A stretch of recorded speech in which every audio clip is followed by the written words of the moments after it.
Iran policy پہ صدر Trump اور نیتن یاہو کے اختلافات کھل کے سامنے آ گئے ہیں۔ امریکی نیوز ویب سائٹ ایکسیوس نے رپورٹ میں دعویٰ کیا ہے کہ صدر ٹرمپ ڈیل کرنا چاہتے ہیں لیکن نیتن یاہو جنگ کے خواہاں ہیں۔ رپورٹ کے مطابق نیتن یاہو کی سیاسی بقا جنگ سے وابستہ ہے جبکہ ٹرمپ کی سیاسی کامیابی جنگ کے خاتمے میں ہے۔ رپورٹ میں بتایا گیا کہ حالیہ پیش رفت نے واشنگٹن اور تل ابیب کے درمیان بڑھتے ہوئے سیاسی اسٹریٹجک اختلافات کو مزید نمایاں کر دیا۔ گلگت بلتستان کی 24 میں سے 20 نشستوں پہ جیتنے والے امیدواروں کے سرکاری نتائج آگے۔ پیپلز پارٹی 9، آزاد امیدوار 5، نون لیگ 5، MWM 1 نشست پہ کامیاب ہوئی ہے۔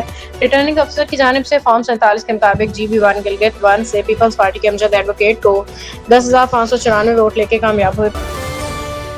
پاکستان اور لبنان کے درمیان فوجی تعاون و افواج کے درمیان پیشہ ورانہ روابط مزید مضبوط بنانے پہ اتفاق کیا گیا۔ ISPR کے مطابق لبنان کے مسلح افواج کے سربراہ جنرل روڈولف ہائیکل نے GHQ راولپنڈی کا دورہ کیا۔ فیلڈ مارشل سید عاصم منیر سے ملاقات کی۔ اس موقع پہ مہمان فوجی سربراہ کے اعزاز میں GHQ میں گارڈ آف آنر پیش کیا گیا۔ پاکستان کے فاسٹ بالر حسن علی نے T20 کرکٹ میں افغانستان کے اسپنر راشد خان کا ریکارڈ توڑ دیا۔ پاکستان کے فاسٹ بالر حسن علی نے لیسٹر شائر کے خلاف ویٹلٹی بلاسٹ میچ کے دوران T20 کرکٹ میں نیا ریکارڈ قائم کیا۔ فاسٹ بالر میچ میں 4 وکٹیں حاصل کر کے 243 میچوں میں 350 وکٹوں کا سنگ میل عبور کیا ہے۔